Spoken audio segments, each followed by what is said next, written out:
still there because even the year that I joined senior one, that was 2020. You were given? Yeah, no, not really. Not really. A guy just came out from nowhere, found me in my class. By that time, I was in senior 1D. It was like I'm your teacher. He was wearing the hair. By that time, I was a hosteler. And the boys told me to bring out the book, gave us questions, and told me you will collect them. After collecting, I took for marking. The books didn't come back because they were still new. Now going to the staff, I asked, there is a teacher who told us to collect our books, but we have not yet seen the books.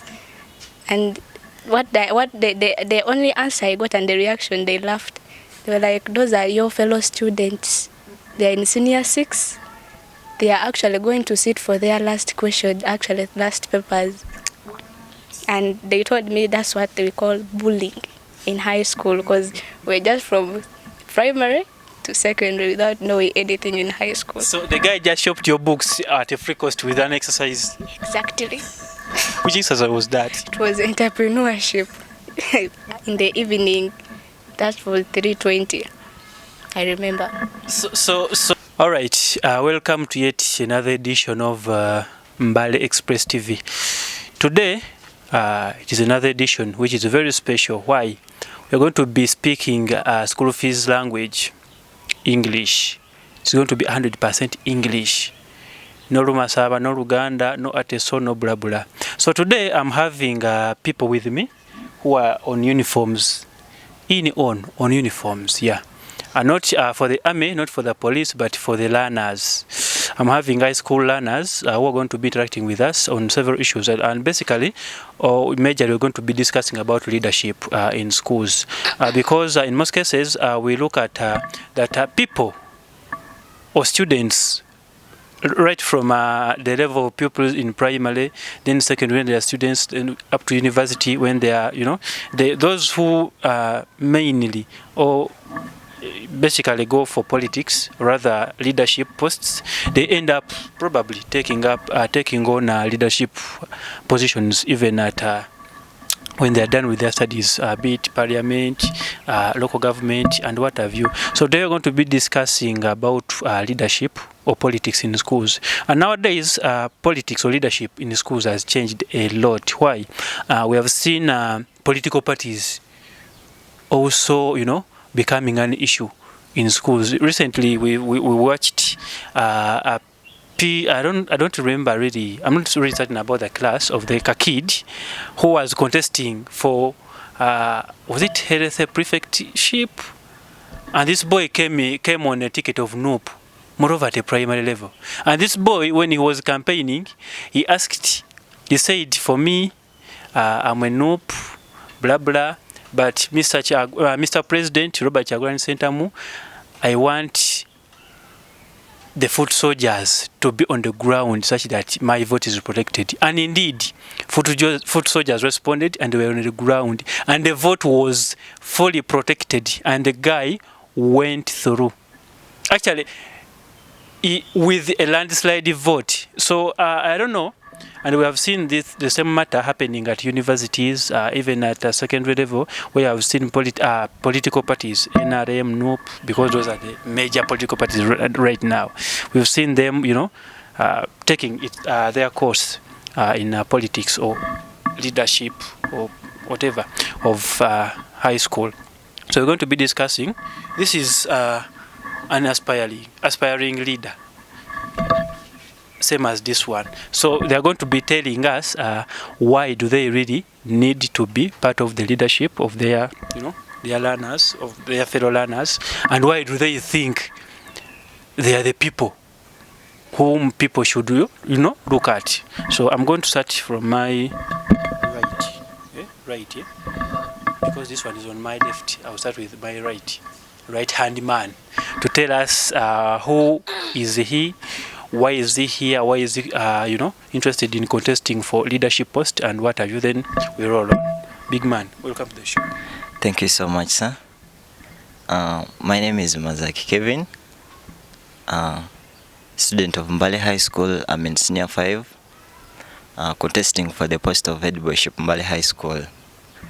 First of all, I want to thank the team of Mbale Express TV for giving me this profound opportunity to expose myself about what I feel at my school.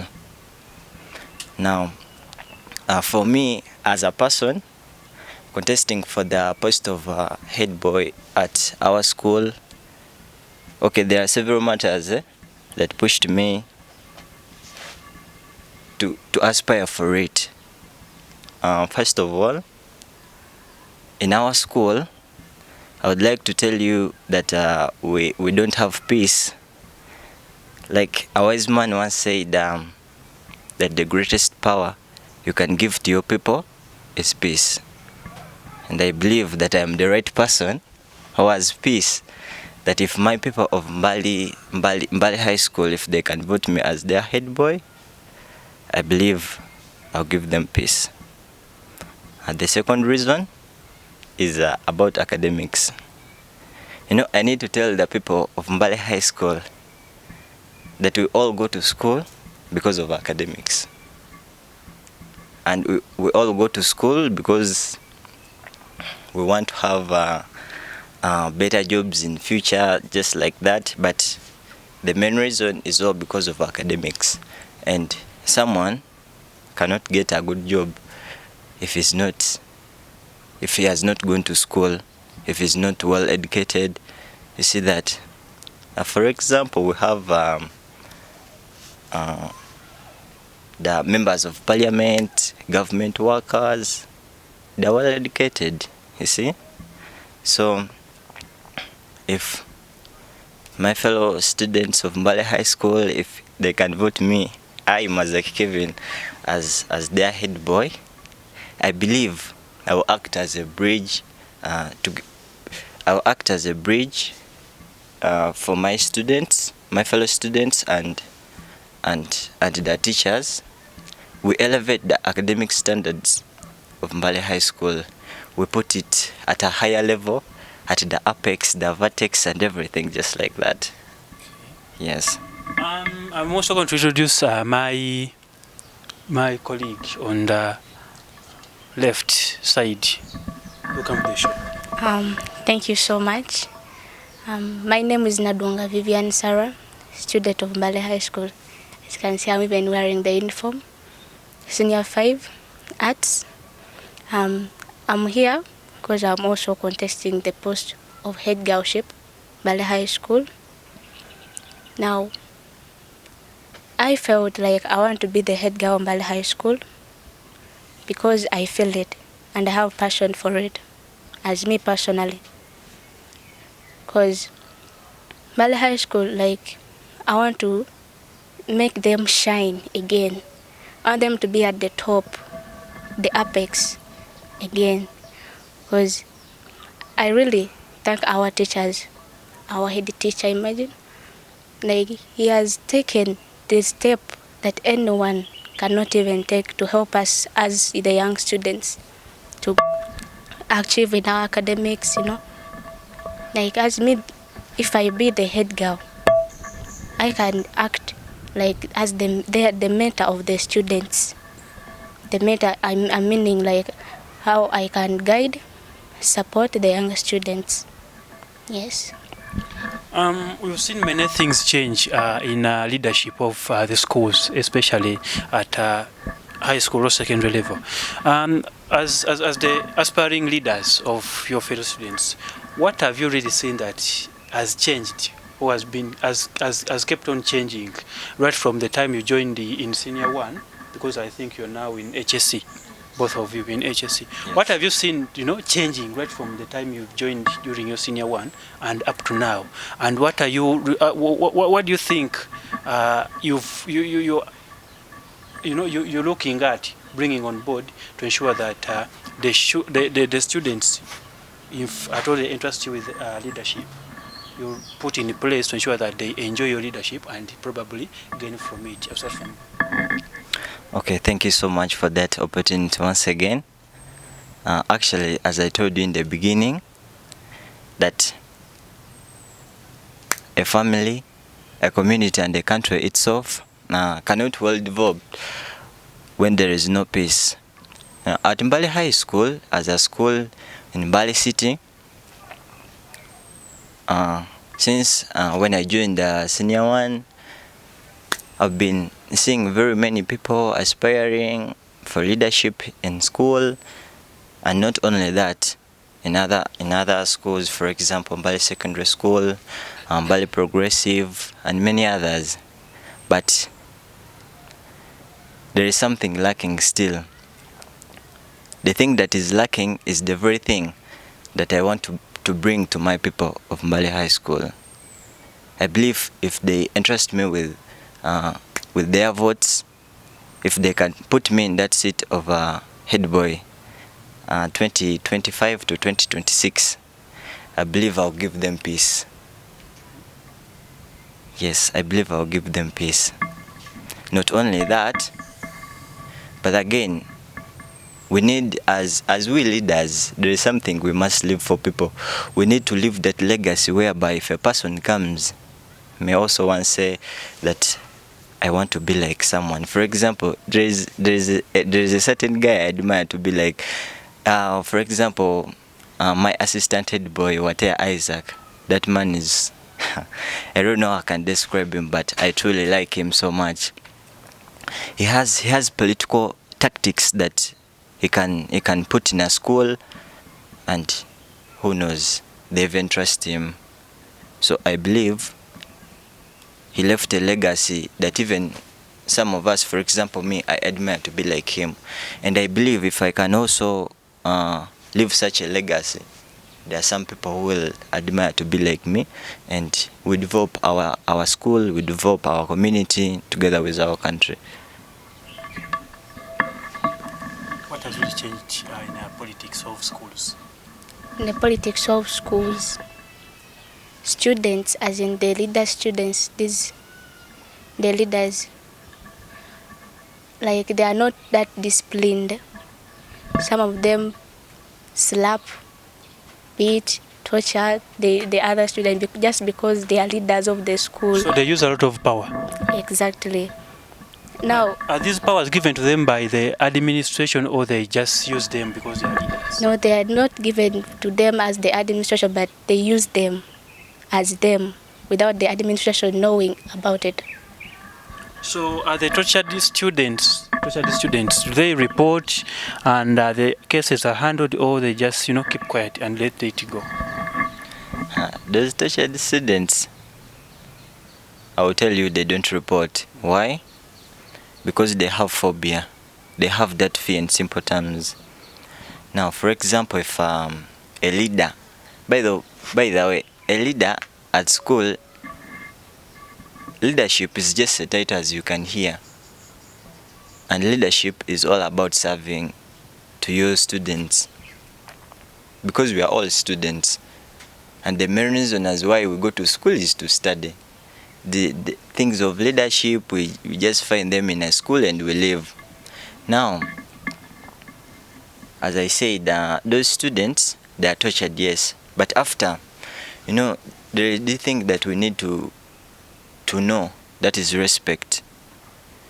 Because if the head prefect or the head boy, if anyone can come and slap you because, for example, you're being indisciplined in a school, you need to respect. It doesn't mean you should go and report what.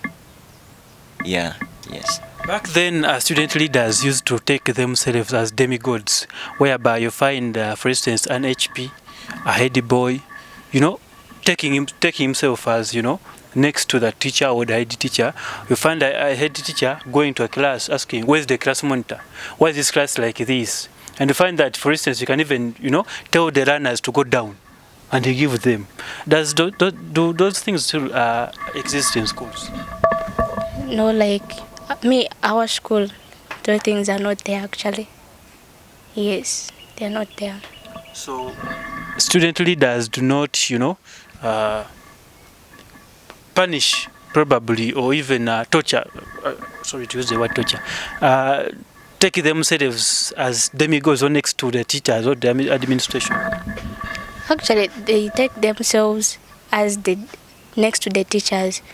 But these ones, they take to the extent of even beating.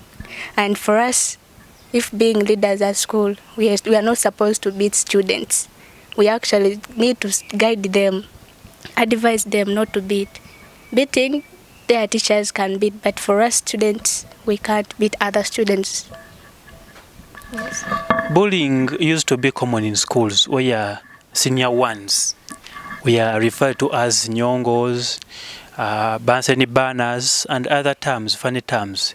Do those things still exist in schools? And as leaders, if at all you are interested with power or leadership, what are you looking at to put in place to ensure that if at all such acts are still in existence in schools, going to put in place to ensure that they don't, go on happening to your fellow students if at all they report? I would like to echo this very well. Those things are still there, are still existing, and they will continue existing because some of the things I believe they are permanent. Not like calling the senior ones like the nyongos, the what. By the way, let me tell you, even as the senior fives, they also call us nyongos. So that thing is permanent. Upgraded nyongos. Yes. yes.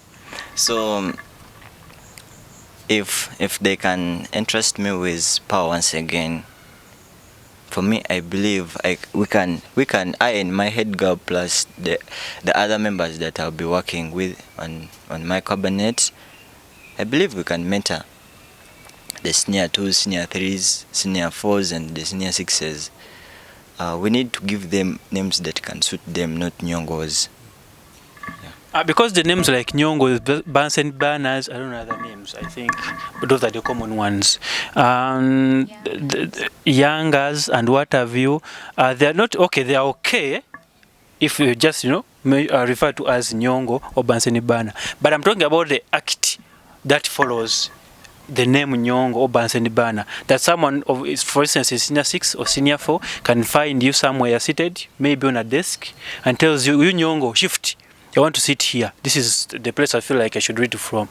And this guy just, even slaps you or does what, and, chases away from that desk.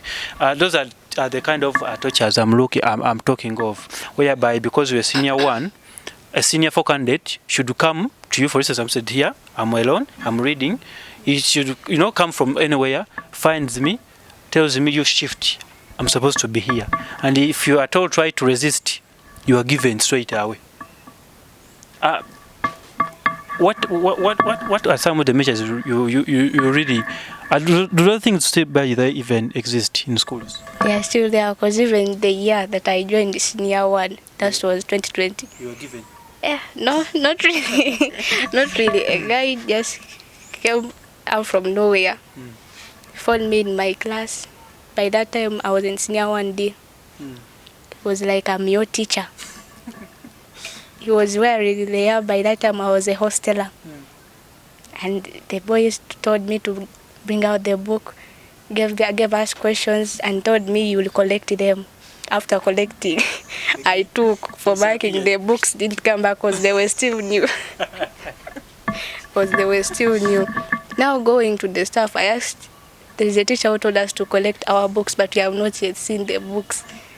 And the only answer I got and the reaction, they laughed. They were like, those are your fellow students. They are in senior 6. They are actually going to sit for their last question, actually last papers. And they told me that's what we call bullying in high school, because we're just from primary to secondary without knowing anything in high school. So the guy just shopped your books at a free cost with an exercise? Exactly. Which exercise was that? It was entrepreneurship. In the evening, that was 3:20. I remember. So